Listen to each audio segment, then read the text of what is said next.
আজকের পর্বেই শুরুতেই দেখা যাবে বিদ্যুৎ আর কেয়াসা রাস্তায় হাঁটতে হাঁটতে মৌলির মুখোমুখি হয়।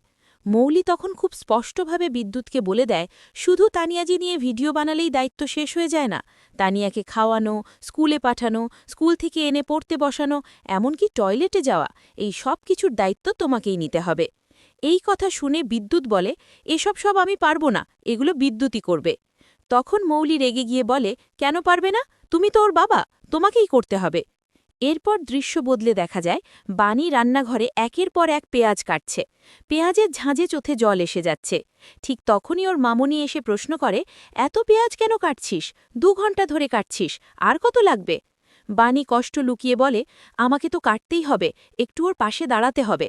এরপর আবার দেখা যায় সে তরকারি কাটতে শুরু করেছে। এদিকে তানিয়া এসে বলে, মা, তুমি আজ আমাকে খাওয়াবে না? বানি বুঝতে পারে আজ দেরি হয়ে গেছে, তাড়াতাড়ি খাবার এনে তানিয়াকে খাইয়ে দেয়। তানিয়া তখন আদুরে গলায় বলে, মা, আজ তোমার অনেক কাজ, তুমি খুব ব্যস্ত তাই না? বানি হেসে বলে, হ্যাঁ রে, আজ অনেক মানুষের রান্না করতে হবে। তানিয়া তখন বলে, ঠিক আছে, আমি গুড গার্লের মতো খেয়ে নেব। হঠাৎ তানিয়া প্রশ্ন করে বসে, মা, বাবার কি চাকরি নেই? আমরা কি গরিব হয়ে গেছি? স্কুলের বন্ধুদের কথা শুনে সেই প্রশ্ন করেছে।